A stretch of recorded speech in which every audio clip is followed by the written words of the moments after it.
Hey, I finally came up with a way to end a video in this series, but you'll have to wait to the end to see it.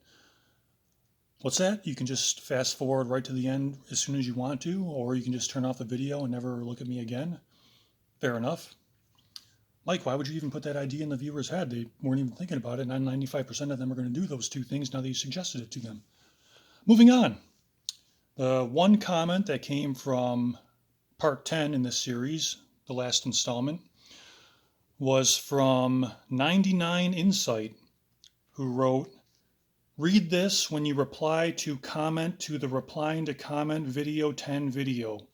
Should be a good read. Well, 99 Insight, that was beautiful and poetic, but I'm not going to read it because I just don't feel like it. What do you think about that? Is it frustrating to not get what you want as soon as you want it? Well, moving on. So, where we left off was at the comment section of his master plan revealed, part 6. And the last comment was from Sonia Marie Alves de Mello. And now, nope, it wasn't actually. We got to that one already. That was the first comment. I'm off to a banger start already.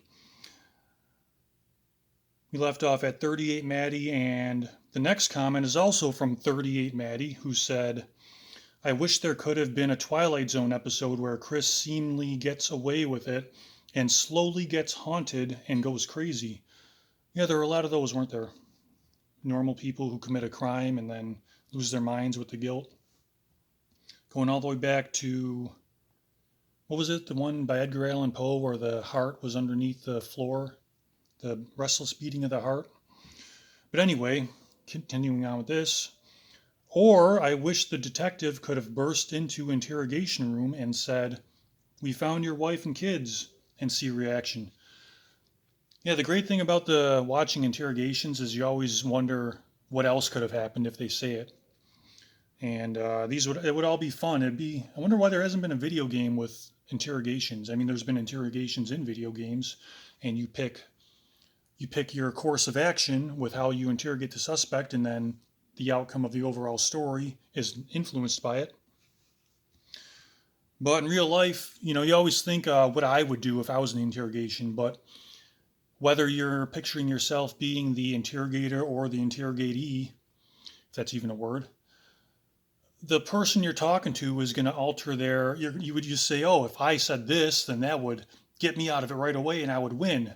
But if you say something different than what you see the person saying, the person you're talking to in the interrogation is just going to alter their course of action also. So it's not like a checkmate if you just say something that you thought up in your head while watching it, because then the other person's just going to alter their game plan as well. Then it's going to go in a completely different direction. But it is fun to think about. Of course, I wouldn't change a thing because this is one of the more satisfying interrogations that you can see, the one of Chris Watts, because it goes from, 8.5 hours of infuriating lies of the way he presents himself to the ultimate satisfaction. I get a Cheshire cat grin that spreads across my face when he starts confessing finally, when Graham and Tammy have outsmarted him into finally confessing to something. And just knowing as he's finally saying the first words of his first confession that you can never leave this room a free man again. You're finally getting what you deserve. Yeah, it is fun to imagine all the different ways it could have gone. Next, Jojo Davidson said, I love your take on this CW saga. Love your humor. I believe you are dead on. Thank you. You have his ticket. Please stick with this. You make it fun. If ever I need a good laugh, I'll play that video of Nate's when he realizes he's busted. The look on CW's face is priceless. Yeah, as one video said, he shits his pants. His hands on his head as though his brains are going to explode, his eyes as well. In Oz, I think we would say, quote, shitting bricks, unquote. Gotta say, it's been agonizing following this family tragedy here, but terrific watching his pathetic actions and responses. He is so unaware of what he looks like to the world. It's mind-blowing. Thank you, Michael, for your take. You are so right. You're welcome, and thank you for saying so. That kind of goes along with the last comment of how satisfying it is to watch this creep stumble through all his lies and then finally get justice. Cool Cat 3452 said, Am as dumbfounded as you are, Michael, for Chris to think he's capable of doing things like that and talk shit all the time thinking he was a smart guy and that would fly. He's the dumbest criminal I have ever had to listen to. He's up there. I would say he was up against some strong competition, though. If he had dumber detectives interrogating him, he might have gotten away with it. And if he had less technology, sadly, the plan would have worked with less technology and dumber police detectives. But he is dumb, but dumb people get away with things all the time. What's that expression? God loves drunks. J.D. Baker Associates said, Love how he keeps repeating the connection wasn't there anymore. Like the rest of us are going to say, but of course, then you kill her. What could you do? And the kids, Chris, you wasn't in love with them anymore either? It's incredible to think that in this man's mind, this was okay, and murdering his wife because she allegedly killed the kids. He seems to think as long as you have a good reason. His family is the same. You mean his parents and sister. They seem to think just because they didn't like Shanann, then it's okay to kill her. What kind of family is this? The dad didn't even flinch when Chris confessed to him. Yeah, that is sad. I have nothing much to add to that other than, you can see where Chris, I know I've said this already a few times in this series, is that you can see how Chris's mind developed, and yet I never give him that excuse of, well, that's the family he grew up in. He just was convinced that it was okay because as a grown man, he should have matured beyond that and broke the cycle of his family, going from one narcissistic abuser to the next in the generation. Someone has to break that cycle. And Chris was not smart enough to do it, to go along with the previous comment of he's one of the dumbest criminals that person ever saw. Chris was too dumb to break the cycle himself. Of course, he was the dumbest person in his family because he's the only one stupid enough to commit murder. When the rest of his parents and, as far as anyone knows, his parents and sister have only talked shit. But they didn't go the extra stupid step of actually committing a murder against anyone that we know of. Chris Kramer, LOL, your Watts impersonation is hilarious. Ha ha ha ha. Thanks, Chris. I'm glad you liked it. Aspire to be someone, said Angry. Yeah, there's a good long chunk of about 8.5 hours of watching their interrogation that infuriates you before the ultimate satisfaction of him being outsmarted into finally confessing to something.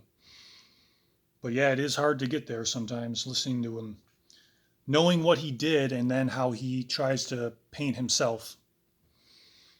Rosemary Kennedy said, I'm enjoying these detailed insights. So much was missed out by others who tended to theorize rather than closely observe. And the superficial theorizing is kind of how so, like you said, so much is missed, and that's why these people kind of their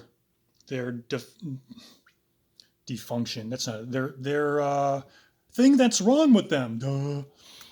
Is how that is allowed to be nurtured is by people who just superficially theorize stuff and, oh, I'll make a superficial comment and move on. And then they're like, no one will ever catch on to what I'm doing because no one thinks as deeply as me. And that's how they think they can get away with murder because people don't closely pay attention. But of course, as soon as he did, all of the thoughtful people in his life did immediately look at him and say, well, there were red flags. I just didn't think he would actually do anything.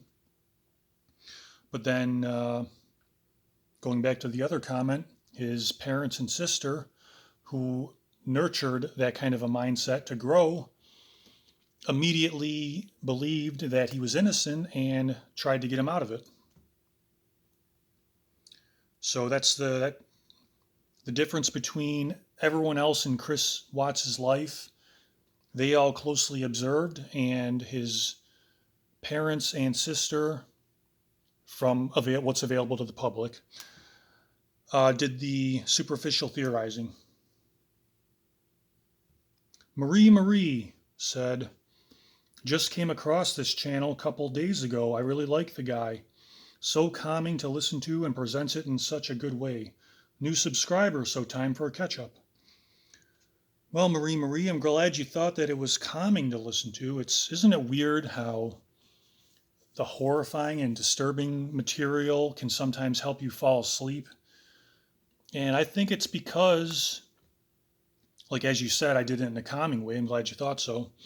But what I found is like I used to listen to a lot of Jim Cornette, who is a ranter. He has a high pitched voice and he talks really fast and is angry a lot of the time.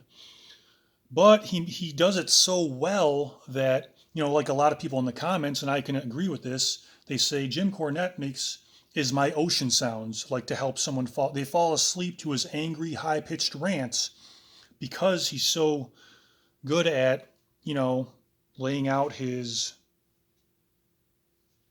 thoughts and what he's going to do about it, that you kind of get this, you're comforted that the fact that someone else is angry about the same things that you're angry about, and people are working on it. People are on the case and they're taking care of business. And there's like, I can relax.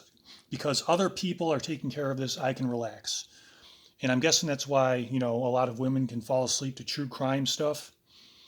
And, wrestling personalities who rant about stuff that makes them angry. That can be comforting. Misty Blue is back and said, you see him in picture at NK's house with a cigarette or a joint or something, taking a picture of her. It's like father, husband, wife, leader, man. It grosses me out. He wanted marriage to be a child. Then these people give him, I'm reading it the way it's written, excuses, making sinners saints. How can the dude ever become a man with so many excuses? Sorry for my rant. You're on point. Yeah, it's like you kind of look at that and you go, this is the problem with everything, is that this bad behavior is excused. It's nurtured and then excused. Where if everyone was just on point, we can snuff this stuff out before it even begins.